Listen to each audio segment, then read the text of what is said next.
How to generate more leads from cold email in 2025.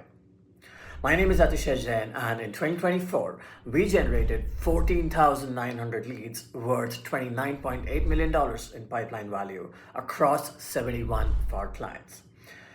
These numbers can be verified using our Smart Lead Wrap, which is statistics from the cold email sequencing tool that we use and recommend. Now, getting to this number, generating over one and a half, 1,500 leads every month, required us to set up 6,300 plus unique cold email campaigns. And this is not easy, right? But based on this data, based on our experience getting these results in the last year, I'm going to show you today exactly what it's going to take to keep generating new opportunities using cold email in 2025 as we step into January. Right off the bat, if you've been in the outbound space, you know it has gotten extremely competitive, and 2024 was one of the most difficult years for outbound. In fact, you would have seen many people start to say that cold email doesn't work anymore, or cold email is dead, you need to focus on other channels. And this is so, I'm going to give you proof how untrue this is, but let me tell you this. The fact that a lot of people are saying this is just proof that there's a market purge happening, which eliminates everybody that was mass spamming or that was doing low effort outreach, right? There are clients, like some of our clients, they grew sixfold, they 6x their business using only cold email in 2024. So let me tell you this, cold email is far from dead. However, it's not easy, right? You need to not be a spammer. Gone are the days where you would create a list of 100,000 people, send them a generic email, and then still expect to make money off that. You need to do better if you want success with cold email. And going into 2025, there are 3 things that you need to keep in mind if you want successful outbound email campaigns. Number 1, the most important thing as of today for cold email success is ensuring good deliverability. Your deliverability, so you need to start using a diversified infrastructure. Don't just use Google, don't only use Outlook. We use a 7-layer diversified infrastructure using Google accounts, Outlook accounts, shared infrastructure from other vendors, private servers, private infrastructure using Microsoft Azure, and several other options. So you need to ensure all of your IPs are from the US. Do not outsource to third world countries. Do not set up cheaper email accounts from those countries. US-based IPs, properly set up DNS records. Make sure you're using multiple inboxes to send emails. Inbox rotation. Send low volume of emails, between 2 to 15 emails per inbox. Create several inboxes for every domain. All of this just to ensure you're mimicking human sending patterns, right? Don't make it obvious to the algorithm that you're a spammer sending 50 emails per day. Send between 2 to 15 emails per inbox per day, right? The second most important thing is going to be relevance. So in 2024, anyone that was sending mass emails was either ignored, penalized by the algorithm, or simply did not see success. The key here in 2025 is to create smaller lists of people that your offer is relevant to. The difference between a spammer and a good cold emailer is a spammer reaches out to everybody that could potentially be a good fit for them, whereas a good outbound strategist only reaches out to people that are likely to need your help, right? So how do you do it? First, at the very least, do not create an Apollo list with 100,000 prospects, right? Narrow it down by industries, and not just by industries, but also using keywords that apply to the specific type of business that you work with. And the second most important piece of advice that I'm going to give you today, and this is going to be the difference between a winning list and a losing list, is using intent signals.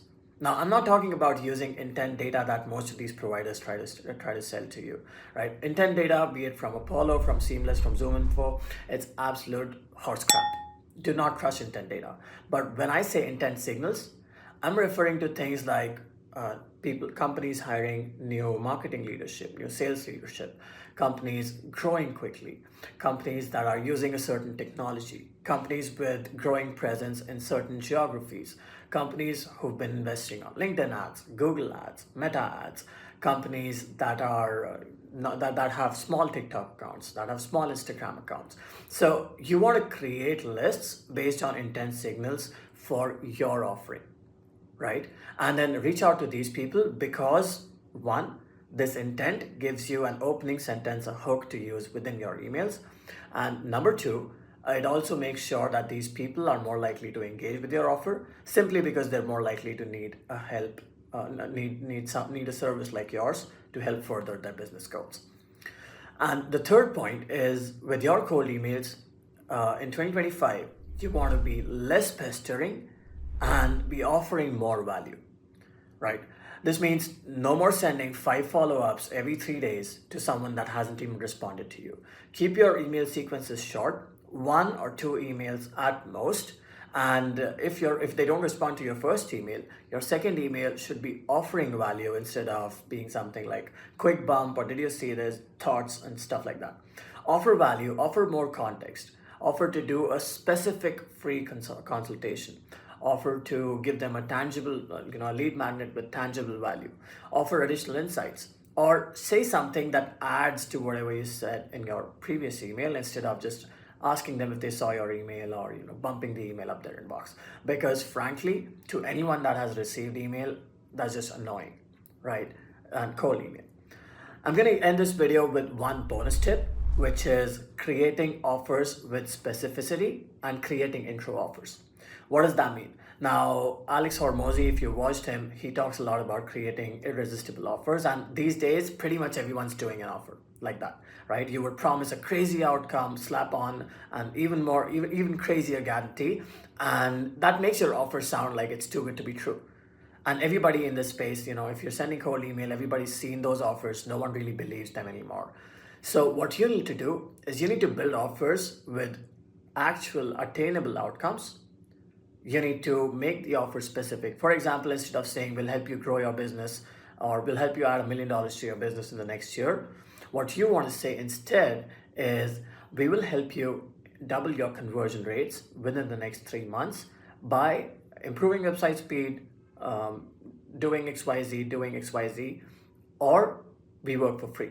So now not only have you promised a more attainable, more reasonable outcome, you've given them a hint of what it is that you're actually going to do that, to implement that, and you've given them a time frame, and then you've included a risk reversal. So this is a good offer. At the same time, intro offers are also going to be big. An intro offer is essentially a risk-free offer where the prospect doesn't have to pay anything and they still get to experience a part of your service. So going with my conversion rate optimization example, an intro offer there could be, we'll build a landing page for you for free. You can split test that page for 7 days. So you do one landing page. Most people are not going to say no to this because it's your risk. And then if your landing page does well, which it should if you're offering the service, you've just won a customer, or you're very, very close to winning a customer. So hopefully this helps. Stay tuned for more tips for Outbound in 2025.